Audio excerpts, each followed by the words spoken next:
awal tahun baru 2026, saya seperti kemarin, selain ingin memberikan apresiasi dan dukungan kepada grup band legendaris Slank yang telah mengunculkan single yang sangat bagus, Republik Fu Fu Fafa, ya kita nggak usah pertanyakan lagi Fu Fafa itu siapa. 99,9% sudah saya ulas dan bahkan sudah diseminarkan di beberapa kampus tahun yang lalu siapa itu Fu Fafa. Dan hari ini saya ingin juga memberikan dukungan serupa kepada salah satu partai ya. Kita nggak usah sebutlah partainya, ini partai yang besar ya gitu. Dan bahkan kalau saya pinjam istilah atau gaya sarkastik dari orang yang pengecut yang tidak berani sebut nama partainya itu ya, yang beberapa waktu yang lalu bikin wawancara eksklusif dan dia mengatakan orang sudah tahu siapa. Ya itu BHPP-nya ya, Badan Hukum dan Pengamanan Partainya sudah melakukan somasi dan juga akan melayangkan tuntutan kepada beberapa akun di TikTok dan juga di YouTube ya. Dan juga di antara mereka ada yang terlibat atau bahkan menjadi ketua dari gerombolan ceboker Nusantara. Saya mengatakan ceboker karena fungsinya tukang cebok ya, yaitu apa? Membenarkan atau kemudian melemparkan hoax ya. Kalau ada junjungan mereka itu kemudian salah dan kemudian dikoreksi dan bahkan menyerang-nyerang pihak lain. Dan ini tertangkap jelas ya.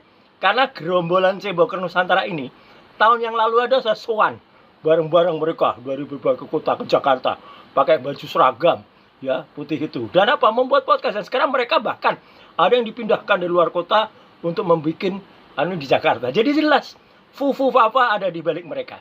Jadi sekali lagi untuk partai tersebut maju terus, untuk Slank juga semakin cerdas dengan Republik Fu Fafa dan kita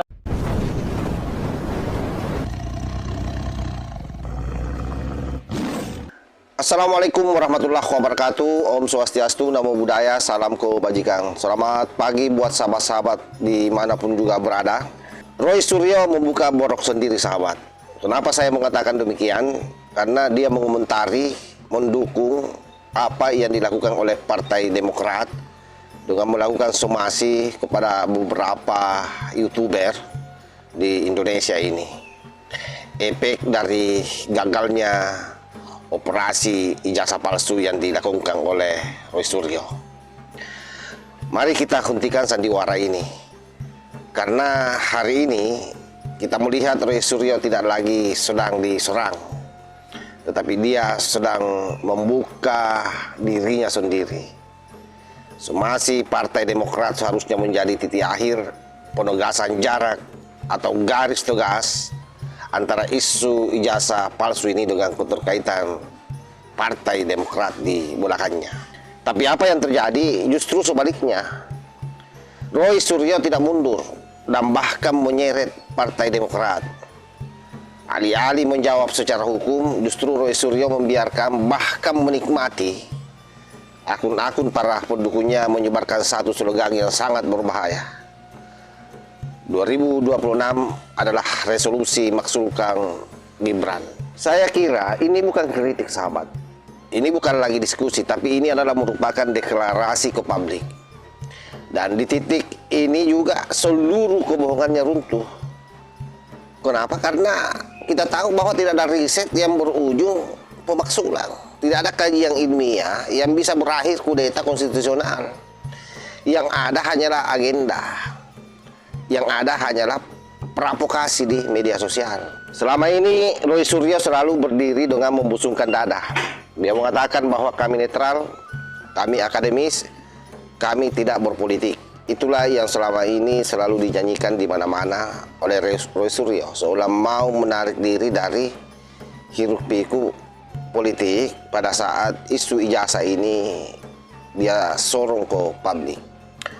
Tapi semua itu omong kosong. Sebab begitu somasi, topeng ini jatuh ke lantai sebenarnya. Sebab kalau ini ilmiah, mengapa Demokrat diseret? Dan kalau ini persoalan hukum, mengapa Gibran yang ditargetkan? Dan kalau ini satu kebenaran, mengapa selalu butuh massa? Roy Suryo sendiri mengatakan, dia mengaku pernah bertemu langsung dengan SBY, bahkan menyerahkan buku Jokowi White Paper sahabat. Dan ketika dicocar oleh wartawan, bagaimana tanggapan Pak SBY? Jawaban Roy Suryo jelas sekali di video yang sudah sangat viral itu. SBY tersenyum Tapi nanti kita bahas pada episode selanjutnya. Itu isyarat seolah bahwa Pak SBY ini adalah merupakan tempat di mana Roy Panci ini selalu mengeluarkan curhatan-curhatannya terkait dengan perjuangannya. Dan sah-sah saja dong kalau misalnya rakyat menganalisa atau netizen menganalisa seperti itu. Sebab kalimat yang dikeluarkan oleh Roy Suryo ini memang bukan informasi, tapi ini adalah merupakan sinyal. Sinyal bahwa saya tidak sendirian. Sinyal bahwa ada orang yang lebih besar. Sinyal bahwa ini akan berlanjut terus. Dan Roy Suryo sadar apa dampaknya. Di titik ini betul-betul Demokrat tidak lagi punya ruang yang aman. Karena apapun reaksi mereka, ketika dia misalnya diam, ya dianggap restu. Dalam hukum kan seperti itu. Diamnya seseorang artinya dia sepakat dengan kejadian itu. Tak kala dia menyangkal berarti bertabrakan dengan pengakuan Roy sendiri. Akhirnya apa yang terjadi?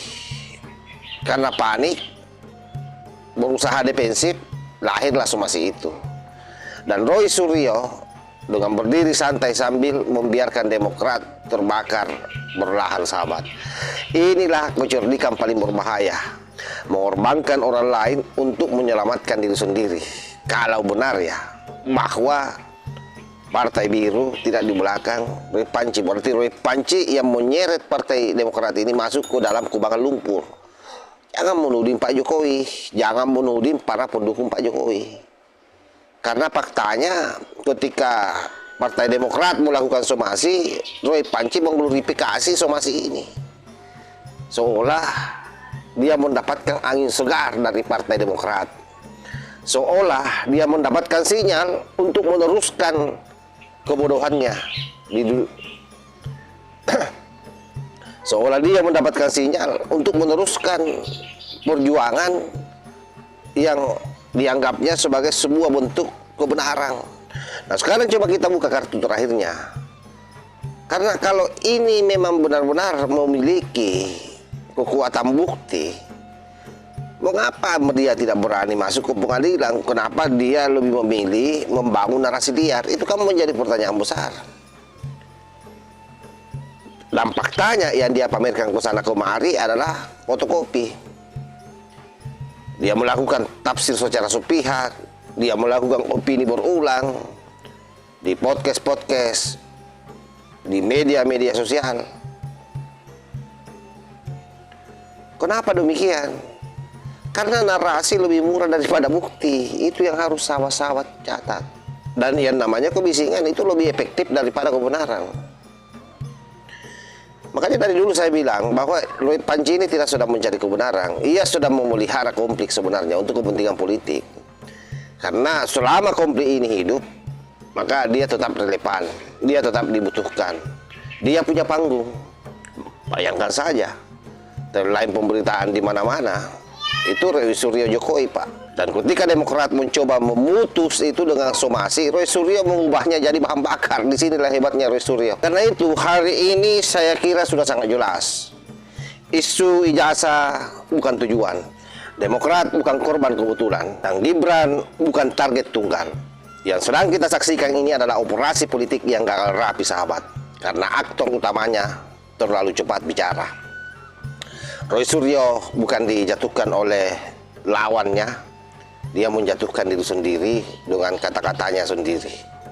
Dan dalam politik tidak ada kesalahan yang lebih fatal daripada terlalu percaya pada skenario sendiri. Saya kira demikian. Wallahu muwaffiq ila aqwamit thoriq. Wassalamualaikum warahmatullahi wabarakatuh.